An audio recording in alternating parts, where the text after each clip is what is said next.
সালটা ছিল ১৩৮৯, কোসোভোর রক্তাক্ত যুদ্ধক্ষেত্র। আর ঠিক সেখানেই উসমানীয় সাম্রাজ্য এক অভাবনীয় সংকটের মধ্যে পড়ল। খোদ সুলতান মুরাদ নিহত হয়েছেন। ভাবুন তো সেই অবস্থাটা। আর এই চরম বিশৃঙ্খলার মধ্যে থেকেই কিন্তু উঠে এলেন এক নতুন নেতা, এমন একজন যিনি ইতিহাসের মোড় ঘুরিয়ে দেবেন একেবারে বজ্রের গতিতে। তার সেই অবিশ্বাস্য গতি আর নির্ভীক সিদ্ধান্তই কিন্তু পুরো সাম্রাজ্যকে পতনের হাত থেকে বাঁচিয়েছিল। আর ঠিক এই কারণে তিনি এমন একটা উপাধি পেয়েছিলেন যা তার সারা জীবনের পরিচয় হয়ে যায়। সেই নামটা হল ইয়ালদিরিম, মানে বজ্রবিদ্যুৎ। একবার চিন্তা করে দেখুন সেই মুহূর্তটা, একই যুদ্ধক্ষেত্র, একদিকে এক সুলতানের মৃতদেহ আর অন্যদিকে আরেকজন নিচ্ছেন ক্ষমতার ভার। বাবা সুলতান মুরাদের মৃত্যুর পর এক মুহূর্ত দেরি করেননি তার ছেলে বায়েজিদ। উসমানীয় সাম্রাজ্যের চতুর্থ সুলতান হিসেবে তিনি ওই যুদ্ধক্ষেত্রেই সিংহাসনে বসেছিলেন। শোক করার মতো সময় কই, দ্বিধা করার তো কোনো প্রশ্নই ওঠে না। তো নতুন সুলতান হিসেবে বায়েজিদের প্রথম কাজগুলো ছিল খুবই দ্রুত আর একদম ক্যালকুলেটেড। তার মাথায় তখন একটাই লক্ষ্য, বাবার অসমাপ্ত কাজ শেষ করতে হবে। মানে একদিকে সাম্রাজ্যকে আরও বড় করতে হবে আর অন্যদিকে এর ভেতরের শক্তিকে মজবুত করতে হবে। আর তার কাজের গতি, সে তো ছিল এক কথায় অবিশ্বাস্য। দেখুন, ১৩৮৯ সালে আনাতোলিয়ার ছোট ছোট তুর্কি রাজ্যগুলোকে এক করলেন, আর ওদিকে ১৩৯৬ সালের মধ্যেই পৌঁছে গেলেন নিকোপোলিসে ইউরোপের ক্রুসেডারদের মুখোমুখি হতে। বায়েজিদ তার সেনাকে নিয়ে এক জায়গা থেকে আরেক জায়গায় এত দ্রুত যেতেন যে শত্রুরা তারা তো প্রস্তুতির কোনো সুযোগই পেত না। আর এভাবেই তিনি তার বজ্রবিদ্যুৎ নামটাকে একেবারে সার্থক করে তুলেছিলেন। কিন্তু বায়েজিদ মানেই শুধু যুদ্ধ আর জয়, ব্যাপারটা মোটেও এমন ছিল না। তিনি কিন্তু একজন দারুণ রাষ্ট্রনায়কও ছিলেন।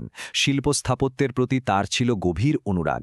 এর সবচেয়ে বড় প্রমাণ হল বুরসার সেই বিখ্যাত উলু জামি বা বড় মসজিদ। শুধু তাই নয়, তার সময়ে ওসমানীয় সাম্রাজ্য কিন্তু মুসলিম, খ্রিস্টান, ইহুদি সবার জন্য এক দারুণ মেলবন্ধনের জায়গা হয়ে উঠেছিল। আর এটাই ছিল সাম্রাজ্যের স্থিতিশীলতার একটা বড় কারণ। আচ্ছা, এবার আসা যাক তার শাসনামলের সম্ভবত সবচেয়ে বড় পরীক্ষার মুহূর্তে। সালটা ছিল ১৩৯৬। বায়েজিদের এই যে অপ্রতিরোধক গতি, এটাকে থামানোর জন্য ইউরোপের প্রায় সব বড় শক্তি একজোট হল, আর তারা মিলে তৈরি করল ইতিহাসের অন্যতম বিশাল এক ক্রুসেডার বাহিনী। এটা কিন্তু কোনো সাধারণ যুদ্ধ ছিল না। ভাবুন, হাঙ্গেরির রাজা সিগিজমুন্ড নিজে নেতৃত্ব দিচ্ছেন, আর তার সাথে আছে ইউরোপের তাবড় তাবড় নাইট আর অভিজাতরা।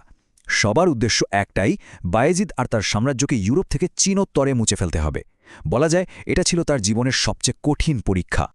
কিন্তু নিকোপোলিসের ময়দানে যা ঘটল তা ছিল অবিশ্বাস্য। বায়েজিদের অসাধারণ রণকৌশলের কাছে ইউরোপীয়দের সেই অহংকার একেবারে ধুলোয় মিশে গেল। এই এক বিজয় তাকে পুরো মুসলিম বিশ্বের চোখে হিরো বানিয়ে দিল। এতটাই যে কায়রোর খলিফা তাকে একটা নতুন উপাধি দিলেন, সুলতানে রুম, অর্থাৎ রোমান ভূমির সুলতান।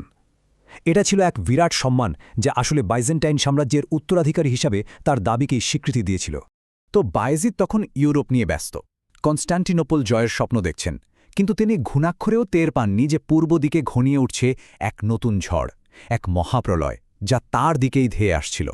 আর এই শক্তিটা ছিল এমন যা তার সবকিছু ওলটপালট করে দিতে চলেছিল। আর সেই ঝড়টা কে ছিল জানেন? তিনি ছিলেন মধ্য এশিয়ার অপরাজেয় শাসক, ইতিহাসের এক কিংবদন্তি বিজেতা তৈমুর। ইতিহাসে যাকে তৈমুর লং বা ট্যামারলেন নামেও চেনে, এমন একটা নাম যা শুনলেই শত্রুদের হৃৎকম্প শুরু হয়ে যেত। তো বুঝতেই পারছেন, এটা ছিল দুই মহিরুহের এক অবসম্ভাবী সংঘাত। একদিকে বায়েজিদ, ইউরোপের বজ্রবিদ্যুৎ, যার মূল শক্তি ছিল গতি, আর অন্যদিকে তৈমুর, এশিয়ার এক ধুরন্ধর বিজেতা, যার শক্তি ছিল ধৈর্য আর নিখুঁত পরিকল্পনা। এটা পরিষ্কার ছিল যে এই দুজনের মধ্যে একজনের পতন নিশ্চিত। প্রশ্নটা ছিল শুধু কখন। অবশেষে সেই দিনটা এলো, সাল ১৪০২, জায়গা আঙ্কারার প্রান্তর।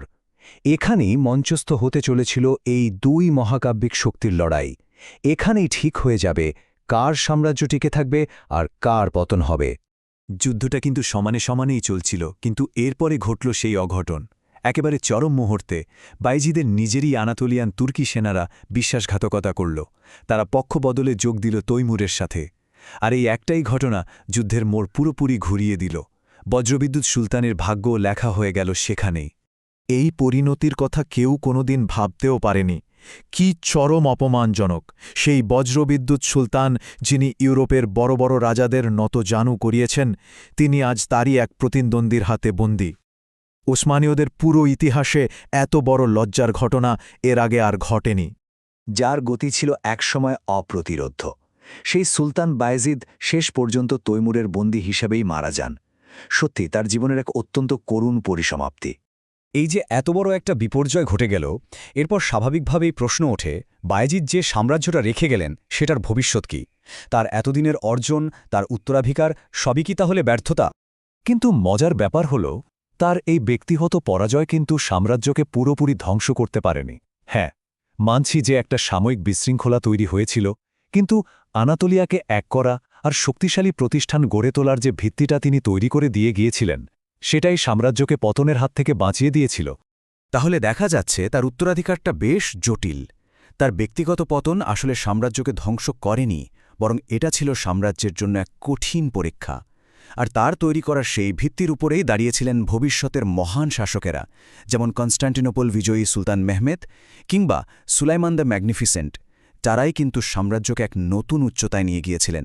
তাহলে শেষ প্রশ্নটা কিন্তু থেকেই যায়, সুলতান প্রথম বায়েজিদ কি একজন ট্র্যাজিক হিরো যার পতন ছিল অবধারিত, নাকি তার এই বিপর্যয়টা ছিল পুরো সাম্রাজ্যের জন্য এক অগ্নি পরীক্ষা যা শেষ পর্যন্ত তাকে আরও শক্তিশালী করে তুলেছিল?